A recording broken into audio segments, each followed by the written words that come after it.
This is Engadget. Here's what's happening in the world of technology.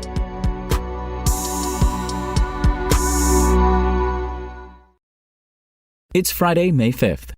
Paramount Plus is still growing quickly even as its competitors recover. Paramount has revealed that its streaming service has over 60 million subscribers, having added 4.1 million in the first quarter. For context, the platform had 43 million users at the end of last spring. That's a nearly 40% jump in several months. Not surprisingly, the media giant is giving credit to its slate of originals and exclusives. The service had help from shows like the final season of Star Trek Picard, Tulsa King, and the Yellowstone spin-off 1923. Paramount Plus also touts access to recent movies like Top Gun Maverick. And yes, the NFL playoffs keep customers tuning in. The Showtime bundle also helped draw in people eager to watch titles like Yellow Jackets. There were other successes. Paramount's free-to-watch Pluto TV service topped 80 million monthly active users thanks to a 35% year-to-year jump in viewing hours. The company's increasing reliance on streaming also became clear through financial figures.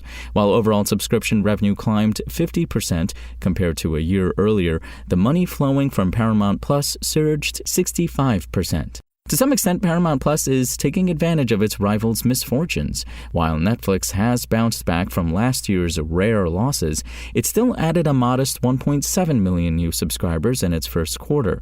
That's partly due to saturation. At 232.5 million total customers, Netflix doesn't have as much room to grow. Still, this suggests that studio-owned streaming services can fare well against incumbents. Don't expect Paramount Plus to change its strategy much as a result. The service is still leaning on Star Trek shows like Strange New Worlds, not to mention sports exclusives like the UEFA Champions League. That flurry of new content may come at a cost as Paramount Plus recently hiked prices. If viewers are willing to stay, though, the investment could easily pay off.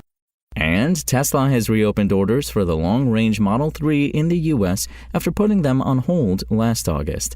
At the time, CEO Elon Musk said the waitlist for the electric vehicle was too long, and Tesla would reopen orders after ramping up production. As it has done with its other EVs this year, Tesla has cut the price of the long-range Model 3. It starts at $47,240. As Reuters notes, the company was selling the car for $57,990 before it stopped orders in the U.S. and Canada. The car is eligible for a $3,750 government subsidy as well. Tesla's configurator shows an estimated delivery window of June for the long-range Model 3 in the U.S. However, the company has not yet re-enabled orders north of the border. The Canadian version of the configurator only says that the long-range Model 3 will be available again later this year. One important thing to note is that the long-range Model 3 is listed as having a range of 325 plus miles. That's a drop from the 358 miles Tesla previously said the EV would be able to travel on a single charge.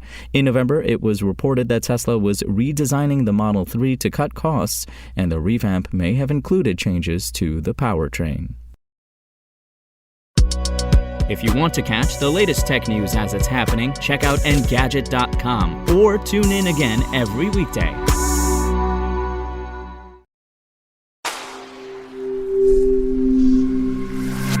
Spoken Layer.